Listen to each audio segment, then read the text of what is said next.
Lecture du livre de Ellen G. White, intitulé Message à la jeunesse. Chapitre 123. La vraie parure. Une prodigalité démoralisante règne partout. La passion de la mode entraîne la ruine des âmes. Les 9/10 des esclaves de la mode sont un mensonge vivant.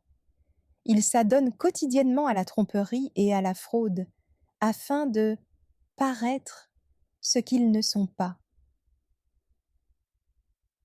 La noblesse d'âme, l'amabilité, la générosité sont sacrifiées à la satisfaction de convoitises mauvaises. Pour suivre la mode, des milliers de personnes vendent leurs vertus. Un si fol engouement pour les changements du monde devrait susciter une armée de réformateurs prêchant la simplicité dans le vêtement. Satan est sans cesse à la recherche de modes nouvelles entraînant des sacrifices d'argent, de temps et de santé. L'imitation du monde. Ayant sous les yeux le tableau de la démoralisation du monde, en ce qui concerne la mode, comment les chrétiens peuvent-ils s'engager dans le sentier de la mondanité? Voulons-nous paraître approuver ces modes démoralisantes en les adoptant?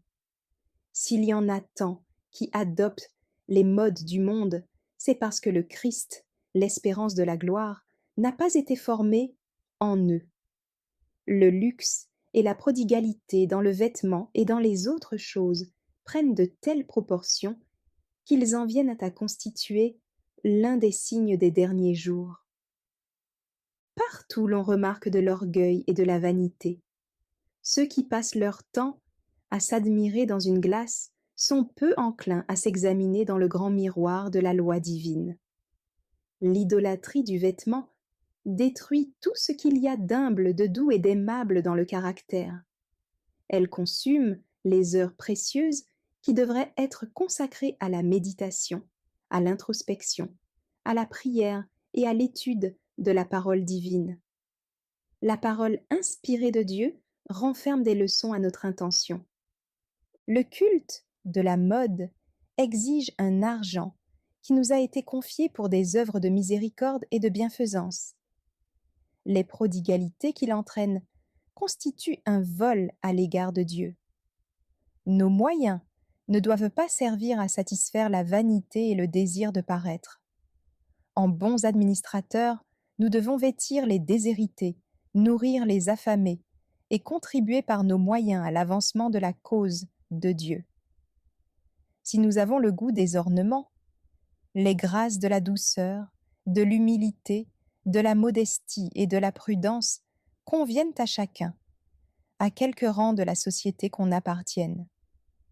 Ne voulons-nous pas, comme de fidèles sentinelles, prendre position et manifester, par la parole et par l'exemple, notre désapprobation du gaspillage et des prodigalités de cet âge dégénéré?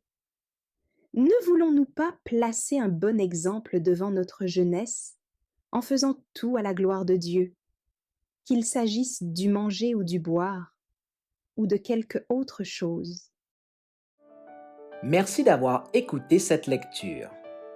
Si vous avez des questions ou des remarques sur le thème abordé, n'hésitez pas à les partager dans les commentaires et notre équipe ne manquera pas de les considérer. À bientôt sur lereste.org.